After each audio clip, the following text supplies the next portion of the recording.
But in terms of writing, that's the interesting part, is when I would write papers for class, I had terrible, horrible, debilitating anxiety about the feedback I was getting. So students, they feel this. I mean, I think that's a common emotion.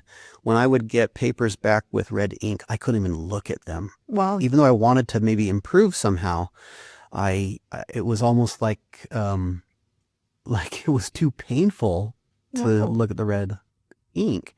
And so I had an interesting approach. I would take my papers home to my wife. I would hand her the paper and I said, I want to improve, but I can't read the feedback. Could you read it and help me understand it, interpret it for me? Wow. And she would. She'd give me 2 or 3 things and say, make these adjustments. And through that grace and a few other things that she did for me, I learned how to write, despite the best intentions of my teachers. And so it was really learning to interpret feedback was the important skill. There's a difference between having feedback and understanding feedback, and somewhere in the middle there needs to be a translation. And if the teacher can do that effectively, if the teacher can present feedback in a way that's easy to interpret, then great, there's only 2 people necessary. Or if the student can do really well interpreting feedback, then that's great too. But if the teacher and the student aren't seeing eye to eye, having a translator in between can be really helpful.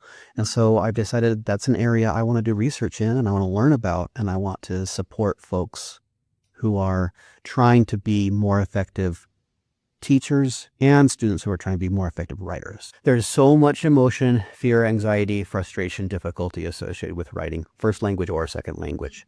But I think the reason second language is even more interesting, or at least it got me interested in this area, is because it's probably the hardest thing that language learners will ever do with a language. Academic writing in a second language is the hardest thing, period.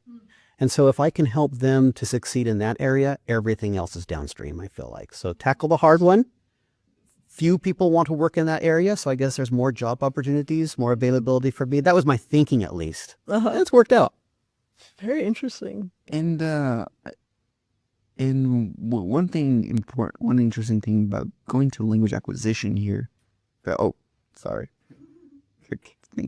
Very much focused on learning and I'll say reading.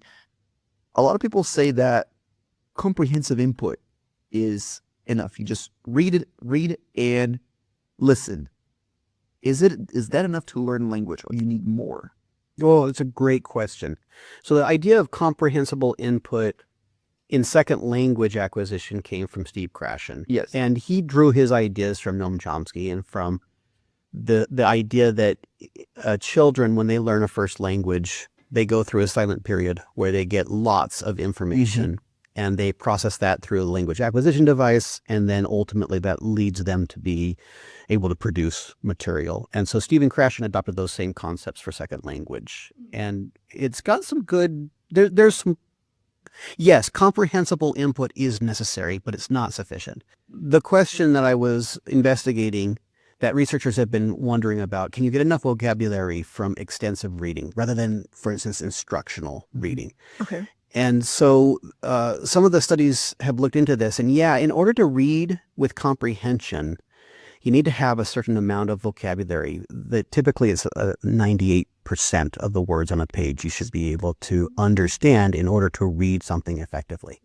So that means that you've got a page with 100 words on it. If there are 2 words on that page, you're gonna be okay. But if there are 5 words on that page that you don't understand, that's gonna be problematic for comprehension. It's gonna require you to go to the dictionary or to try to figure it out by context. Anyway, there's some problems if you don't have enough vocabulary.